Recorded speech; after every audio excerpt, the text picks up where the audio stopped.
If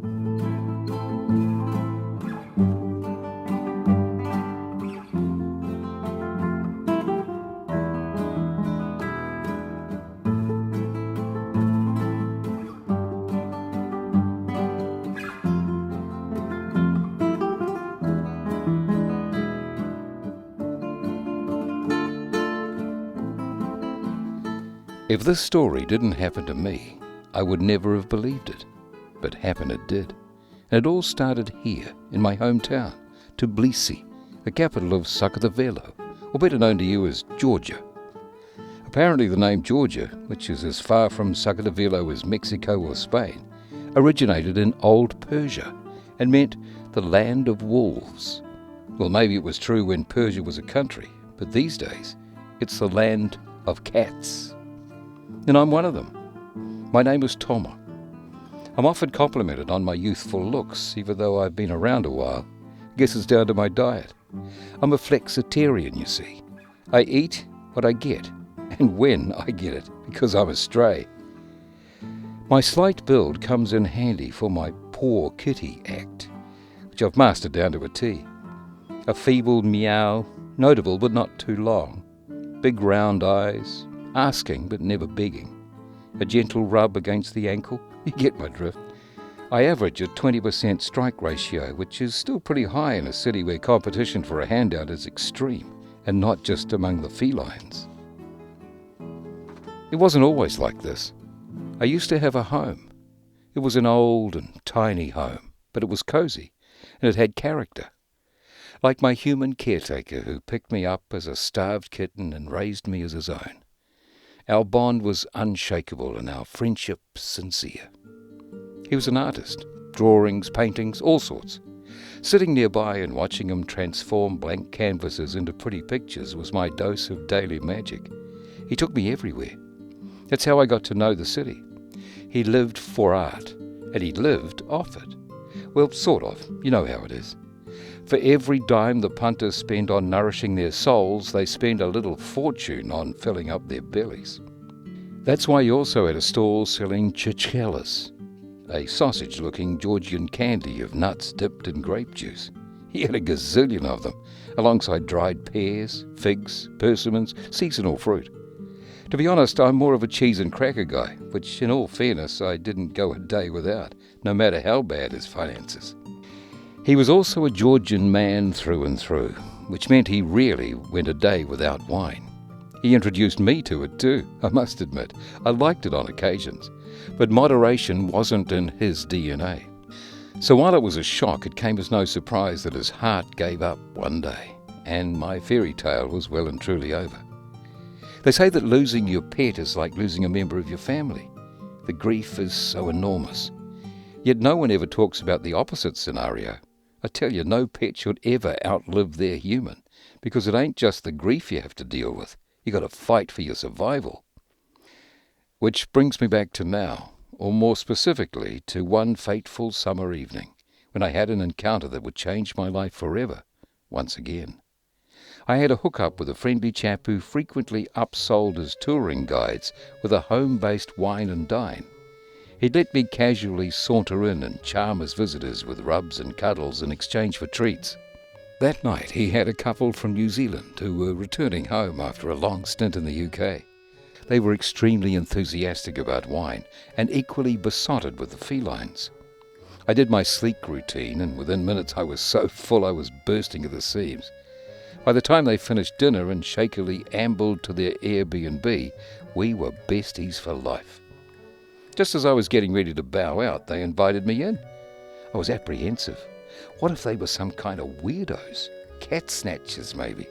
But then I sniffed a scent that instantly beguiled me. There was a female cat inside. And then I saw her. Oh my God! She wasn't just the finest pussycat I've ever laid my eyes on. And trust me, I've met a few. She was the pinnacle of all creations. Perfect in each and every way. If you experience the type of heart explosion I'm trying to convey here, then you can probably guess what happened next. But if you're new to the anatomy of love and the science of attraction, then let me tell you this. I was instantly enslaved.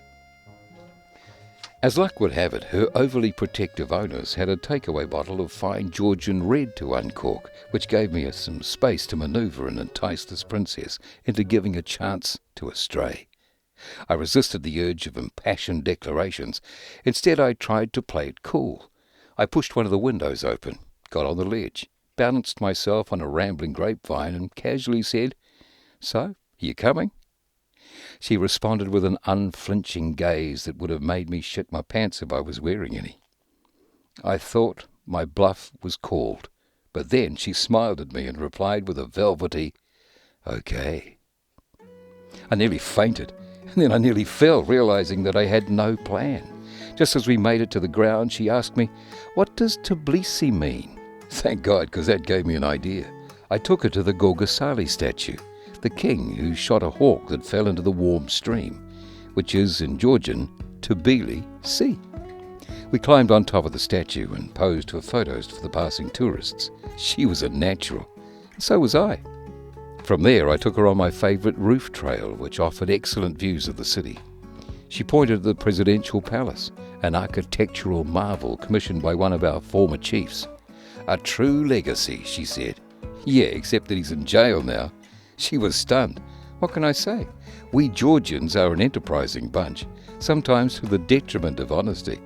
That's why for every rags to riches story, we have a story of riches back to rags.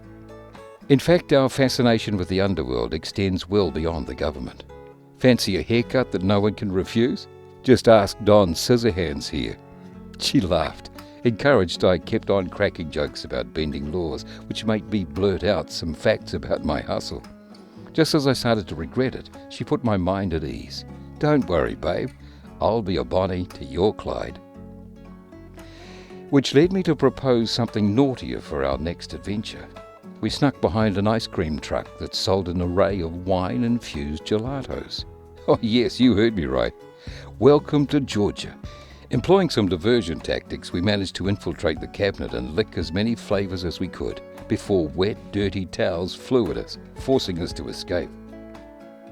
Anita loved the rush. By golly, she was my kind of gal. I nicked a couple of pomegranates from an unsuspecting vendor and introduced her to the game of roll and chase. With their uneven round shape and sturdy build, the pomegranates were super fun to send down cobbled streets because they bounced and accelerated in unexpected ways.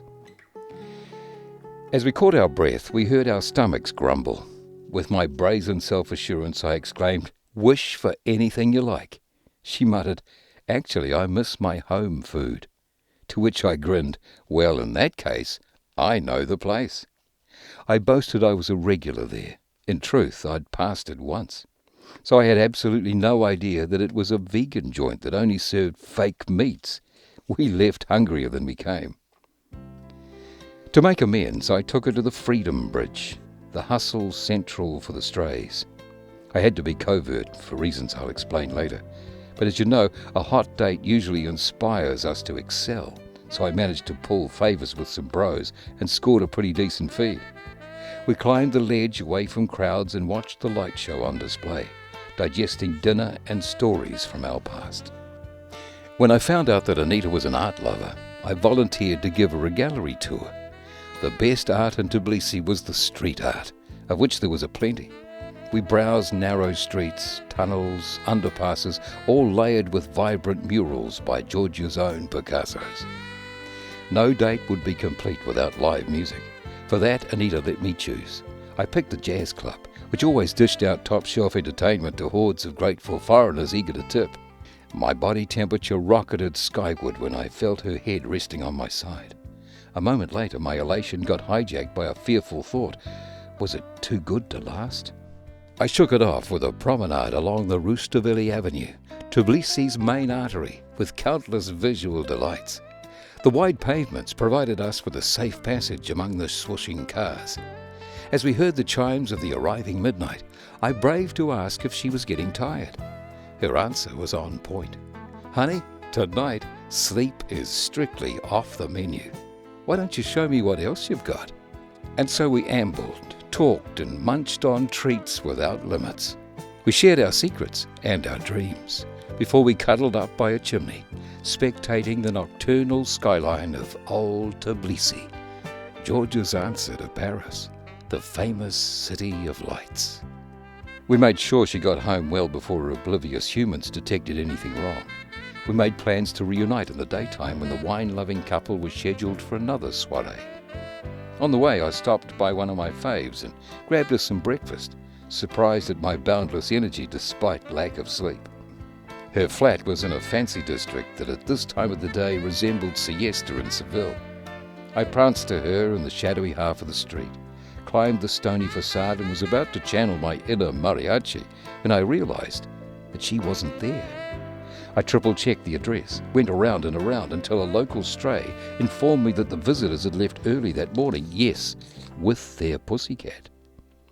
Turns out Anita's humans got invited to join a wine group heading to Signaki, a small town in Georgia's wine country 3 hours away. This time I did faint, a proper blackout.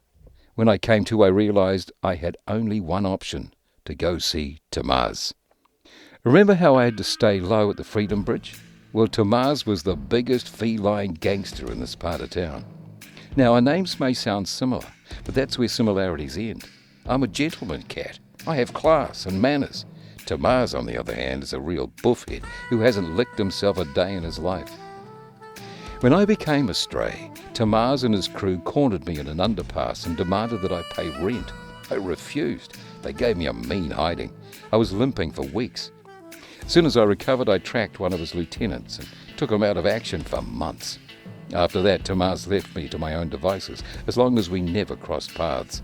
But today, I had to face up to the thug and ask for a favour, because he was the only cat I knew who travelled and managed to come back. I set up a meeting by the Bench of Two Friends, a symbolic spot for high-level negotiations. In exchange for intel on how to get to Signahi, I offered him all my hookups until I got back. Tomas cackled and quipped, "You won't be back, buddy." Well, I hope so, for your own sake. I felt a lump in my throat. I was giving up all that I had, but if that was the price, then so be it. His tip was a van selling melons, making daily trips from Signaki and back. I snuck inside, hidden between the tightly packed produce, and waited for hours before the seller finally took to the road. I'd been in cars before, but never on a road trip. I felt like an adventurer, and my anxiety transformed into something like excitement. However, my reverie came to a screeching halt when the driver made an opportune stop to partake at a bustling roadside market. I glimpsed the usual suspects, the ornamented rugs, the clay decanters, all sorts of knickknacks decorated with themes from Georgia's colourful folklore. The passing travellers were pulling up in numbers, engaging in customary haggling, which was part of the appeal. I lingered on the stall with handmade woolen footwear designed for use at home. They reminded me of my human, who swore by them during the chilly winter months. I used to love to climb inside them and sleep for hours, feeling snug. Meanwhile, the melons flew out like hotcakes, and within an hour I got made. I curled up in the far corner, expecting an immediate eviction. To my surprise, the driver laughed, gave me a welcome rub, and let me take the seat in the front. He talked incessantly, recounting the many triumphs from his undoubtedly over-glorified past, a common human trait, especially among aging, underachieving men. We made it to Signaki, a postcard-worthy township sitting atop a sprawling valley dotted with uncountable vines.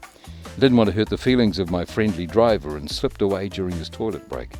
Tomas advised me to follow the wine trail, but in Georgia, especially in that region, following wine was like following clouds. Not particularly helpful because the wine was simply everywhere. I needed to engage some local help, so I roamed the streets searching for an ally.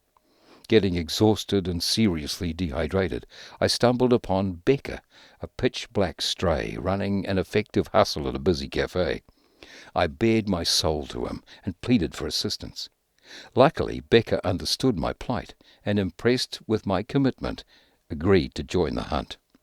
We finally got a lead around twilight. Apparently, most tourist groups converged at a legendary eatery-cum-winery-cum-entertainment hub.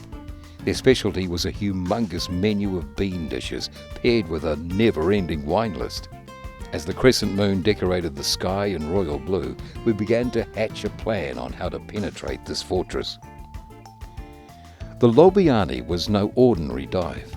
Aside from compulsory disarmament, the venue had a strict no-smoking policy, which must have been a challenge for our chain-smoking nation that kept the Dunhills of this world afloat.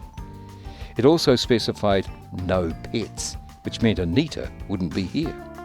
But I still desperately needed to locate her humans, so I went around the back and, as expected, sighted a whole bunch of smokers getting their hit. We got our chance with the singer of the band who were performing. He kneeled and got distracted by Becca's babblicious meows. Sucker! It gave me just enough time to sneak inside behind him and stealthily survey the interior, which recreated Georgia's bygone eras and hosted an impressive crowd. Eventually, I got my sights on Anita's humans, who were cheering on a young dancer sparking up the floor. I settled in a covered area and patiently watched them getting drunker and merrier with every toast. Induced by the irresistible aromas, the roar in my stomach deafened me. Yet I maintained my guard, determined to keep my sole lead to Anita intact. I followed them to their hotel, which happened to be a part of a significant winery estate. There was no way to get into the room unnoticed, so I gambled on catching a break in the morning instead. I climbed inside one of the cleverlies, traditional clay amphorae used for fermentation, and dozed off to catch up on much-needed rest. That night, I dreamed of my favourite bench in Tbilisi's Central Park, which I used to frequent with my human. Oh, how I missed those lazy summer evenings, basking in the setting sun while watching him paint. Nostalgia is an oddly satisfying pleasure. The loss and longing make it bitter, yet the reliving of the memory makes it irresistibly sweet. I woke up startled to the sounds of commotion and quickly realized that my snooze turned into a crash. Anita's group were long gone and en route to their next destination, the details of which no one seemed to know. As I cursed at my stupidity in the uncensored language, I noticed one of Kaveris being loaded onto a relic car. With no tangible alternatives, I hid myself inside it to hitch a ride. During the drive, I eavesdropped we were headed to Alavudi, an ancient monastery and a popular attraction. The travelling Quevri, in fact, belonged to the resident monks. I was rather stupefied because I'd never heard of pious Vinters. Turns out that in Georgia, wine, like blood, flows through the veins of God's servants too. On arrival, I discovered a well-oiled operation that included hectares of cultivated vines, a factory, a storage unit, and several shops peppered around the sizable land. Here, the wine business symbiotically existed with the business of making appointments with God. No wonder tourists came here by the bucket load. I scanned the crowds outside with negative results. I prowled the perimeter of the main church and found a door slightly ajar that took me to the basement. From there I pushed through a filthy pipe which led me to the praying area, where a large imposing cross stunned me for a while. The air was thick with reverence, the ambience filled with flickering candlelight. The sombre and monotonous recital by a priest added a palpable might. Ordinarily, scriptures ain't my vibe. Cats don't rely on rituals to stay in touch with their divinity. But in that church, I felt compelled to say a prayer, asking for help to find my lover. God's answer was ironic at the very least. Next minute, an elderly stalwart spotted me and chased me with a broom.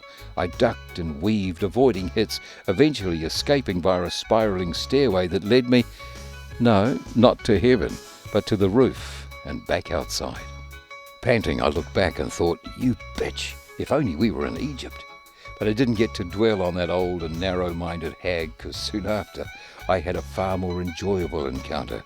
I met Kote, the resident cat, whose breezy, zen disposition instilled me with much-needed confidence.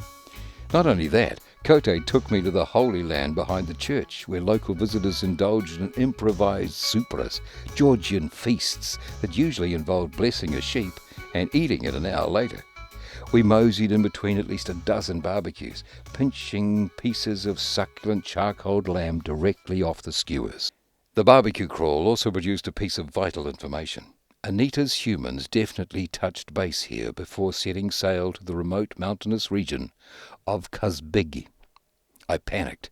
How the hell will I get over there? Again, Kote to the rescue. He hooked me up with a delivery guy who didn't mind some feline company and was heading in that general direction. As I marvelled at the regal mountain tops during our bumpy ride, I wondered if my prayers didn't go unanswered. I was so grateful to Kote, yet I didn't know how to repay him. To which Kote smiled a knowing smile and said, "Don't worry about me, brother. I'll be fine.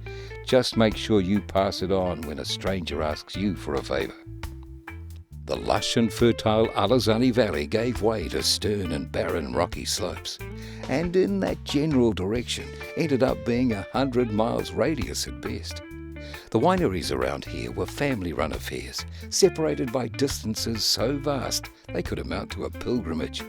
I took a break at the site of worship with a statue to a sacrificial ram, where I sacrificed a few crickets for my lunch.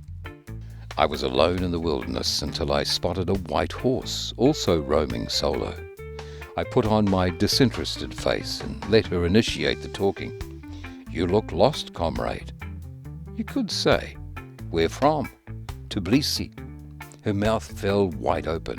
"Wow, what brings you here?" I finally looked at her, heartfelt, and said, "My missing lover." Her eyes doubled in size while I went on, "My name is Toma, by the way." To which the horse replied, "You can call me baby." I cringed. "Baby? Really?" But they say, don't look a gift horse in the mouth, so I kept mine shut for a change. It was a wise move, because Baby claimed to have spotted earlier a foreign couple with a cat in a local village. I mobilized. A rag doll, striking beauty with unforgettable blue eyes? Baby confirmed. Oh yes, a real honey. Hop on, Romeo. Let's go get your Juliet. Next minute I was galloping bareback, clutching Baby's dorsal stripe and watching eagles on patrol gliding underneath us. An hour or so later, we arrived at a tiny settlement that seemed to be as ancient as it was remote. Aside from the self-proclaimed title as the Cradle of Wine, Georgia boasts another enviable record. Almost 500 grape varietals, including grapes that flourish at this altitude. I snatched a few as I reconned the garden. The grapes here ripened early and were spectacularly yum. There was a super going on, probably for quite a while, because guests and hosts progressed their bonding to declarations of eternal friendship, long hugs, even longer toasts, and polyphonic singing. From the distance, I couldn't make out their faces, but I didn't want to miss my chance to infiltrate the premises. I burst the door open, ready to exclaim, "Anita!" when I saw another cat lounging around and getting her dose of vitamin D. Hazel eyes, cute but nothing extraordinary. The only honey thing about her was the colour of her short hair. I tell you, horses have a lot of heart and stamina, but in the computational department, they've got a long way to go. I folded on the floor, devastated. I didn't stay there long. The honey girl told me about this big commercial winery her humans visited just before. With English-speaking guides and a well-appointed restaurant, it sounded like a must-stop for any passing group. There was only one road in and out of this village, so I camouflaged myself inside a departing van and set out to locate this fancy corporation, all the way wondering how many of these nutjobs take their house pets when travelling to Georgia. The aforementioned winery turned out to be specializing in Georgia's most exotic wine, called Havanchkara. Favoured by none other than Georgia's notorious son Joseph Stalin, this wine was made from a capricious grape that only grew in a small area nearby. I conspicuously joined a guided group through the production area, where I finally lucked out. Anita's humans didn't miss a single taster, and were keen collectors of sightseeing tips. I followed them to the farmers' market, which even by Tbilisi standards was off the charts. Stalls upon stalls with fruit and veg, spices, cheeses, the whole shebang. I had to maintain my laser-sharp focus not to lose them in this madding crowd. I kept rehearsing in my mind what I would say to Anita when I finally found her. How would I declare my undying love? But all my attempts came out overwrought and made me feel pathetic. So I decided to swipe a couple of vivid roses and let the flowers do the talking instead. Now, I've been in some dicey situations and developed a strong stomach, but I must admit the meat section of that market freaked me out. I never thought I'd say this, yet the fake meats of that vegan Kiwi cafe suddenly made more sense. When we got out of the market, disaster struck. 2 local thugs, probably related, clearly bastards, attacked me to exercise their territorial rights. For Christ's sake, I was just passing through. Still, there was no reasoning to them. There was no reasoning to me either when they destroyed the roses destined for my girl. Immune to pain, with my killer instincts switched to red, I gave them hell. Unfortunately, by the time I got out of that tussle, Anita's humans were long gone. Back to the no man's land. Forlorn, leaving a trail of dripping blood, I limped along a sidewalk in a daze, until I came across a local hangout where a caring owner took pity on me and tended to my wounds. She fed me too and let me lick some wine, bemused by my zest. I needed it to drift away from my unbearable sadness. They say a new dawn brings a new day, which brings a new hope and a new plan. Okay, maybe no one says that, but when I woke up, my aches and my hangover reframed my situation as a setback, not a failure. I went for a power walk and came across a bunch of kids vying for football glory. As I sat and watched them for a bit, one of the boys had to exit the game because he was going with his parents to the seaside. Boom! Eureka moment! If there was one destination unmissable for anyone taking a tour of Georgia, it had to be the seaside. Without overthinking the gaping holes in my airy-fairy plan, I followed the boy and ninjaed my way into the boot of their functional larder. What I learned on this adventure is that the sea, mountains and forest are concepts that need to be experienced to fully comprehend. They subdivide your life into before and after parts, not unlike love, which changes you from one version of yourself before you've found love to a distinctly different version after you've lost it. I dipped my paws into the salty waves before I strolled along the coastal walkway of Batumi, Georgia's preeminent seaside resort. And though I had no leads and I was getting famished, I felt a surge of optimism running through my limbs. Even my faith in elderly ladies was restored when Auntie Layla, who looked like she was 80, but strummed her panduri like she was 18, shouted me a mean fiend for the humble proceeds of her hustle. But then I walked into a sticky situation that involved another 4-legged creature, named with a 3-letter word, the kind I usually try to avoid. A freaking dog, who wasn't even a stray, judging by the collar it was wearing. It bolted after me like Usain Bolt, along the path, across the field, over the fence and into an alleyway, until I was cornered with nowhere to run. I hissed and scowled as best I could. With dogs, half the time it's the show of balls. It kind of worked. He dropped his shoulders, bobbed his head and said, "What's your problem?" I said, "I don't have a problem, I have a situation." "Well, what's the situation?" He kept pressing on. I thought to myself, what is this muppet up to? But out loud, I chose to share my tale. That's when I received another lesson in not taking things at face value. Koba, that was his name, doggedly obliged to make inquiries and told me to meet him on the pier at twilight. To say I wasn't nervous would be a lie, but then again, dogs are often brute and vicious, yet rarely conniving. Cometh the time, I took my chances. It was the right move. Koba made good on his promise and gave me the exact whereabouts of Anita's rented flat. No shit. When I arrived at the address, I realized my jubilation was premature. Accessing it was the kind of mission impossible that even Tom Cruise would have to really think about. In turn, I thought, oh well, by my count, I had 2 lives left out of my 9, and I'd give both of them up just to see my darling. Chanting the mantra, "Don't look down," I Jackie Chan'd this crazy building and didn't stop until I held her firmly in my arms.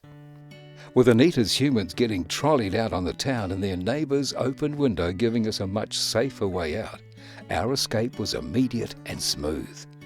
Our Cupid orchestrated a painterly sunset, and everywhere we looked, we found testaments to the enduring power of love.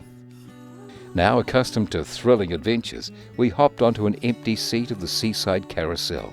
Clutching each other, we screamed our lungs out from excitement. Feeling like Jack and Rose, we shared our Titanic moment, flying, carefree and timeless on top of the world. When passing a shooting gallery, I noticed a sparkle in her eyes. Since using a gun was anatomically impossible, I said to her, "You still want to be a Bonnie to my Clyde?" "100%, she replied. Next thing, we played the owner with a classic good cat, bad cat, and walked away with the plushest toy. But TeMuri, after hours, was incredibly romantic. We tirelessly roamed the quaint streets, climbed pretty lampposts, and chased each other on corrugated roofs. The air was warm and our chemistry electric. No trip to Batumi would be complete without tasting the local twist on khachapuri, the cheese bread marvel that should be on everybody's bucket list. I managed to nick an entire piece, which we slowly devoured while counting stars above us. With so many restaurants open late, there was no shortage of half-finished wine bottles floating around. I lost count of how many of them we polished off.